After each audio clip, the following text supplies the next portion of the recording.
মুশফিক ও আকবরের কেমিস্ট্রিতে হেরে গেল চট্টগ্রাম রয়্যালস। ব্যর্থ শরীফুল ৩ উইকেট নিয়েও হাসিমুখে মাঠ ছাড়তে পারল না। এদিন রাজশাহী বনাম চট্টগ্রামের ম্যাচে ব্যাট করতে নেমে ১২৮ রানের স্বল্প পুঁজি দাঁড় করায় চট্টগ্রাম রয়্যালস। আর এই ১২৮ রানের টার্গেটে ব্যাট করতে নেমে নাজেহাল অবস্থা হয়ে যায় রাজশাহীর ব্যাটারদের। রাজশাহীর গড়ে প্রথম হানা দেয় শরীফুল ইসলাম।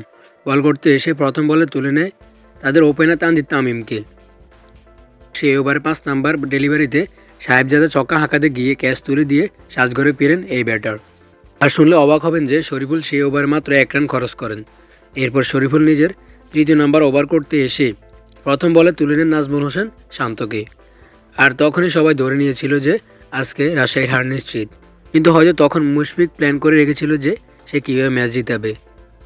এরপর পিচে আসেন জিমি নিশাম, কিন্তু সেও কিছু করতে না পেরে আবু হায়দার রনি বলে ৬ বলে ৩ রান করে ফিরেন। আর দলের হয়ে লড়তে তখনই ব্যাট হাতে আকবর আলী আসেন মুশফিককে সঙ্গ দিতে। এরপরে কাহিনী তো সবারই জানা। মুশফিক এবং আকবর শুরু করলেন দলের জন্য যুদ্ধ। ধীরে ধীরে কীভাবে ম্যাচ জেতাতে হয় তা আজকে দেখালেন এই দুই ব্যাটার। এত চাপ নিয়েও যেভাবে তারা খেলেছে সত্যি অসাধারণ। যখন মাত্র ১৩ বলে ১১ রান দরকার ছিল, ঠিক তখনই ছক্কা হাঁকাতে গিয়ে আউট হয়ে মাত্র ২ রানের জন্য 50 মিস করেন আকবর আলী।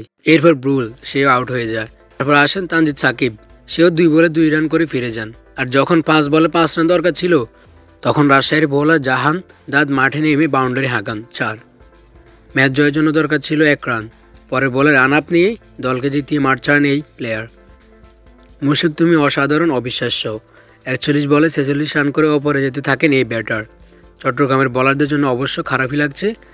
এই দিনে শরীফুল ইসলাম ৪ ওভার করে ৩ উইকেট নিয়ে মাত্র ১৩ রান খরচায় ৩.২৫ ইকোনমিতে বল করেন এই বোলার।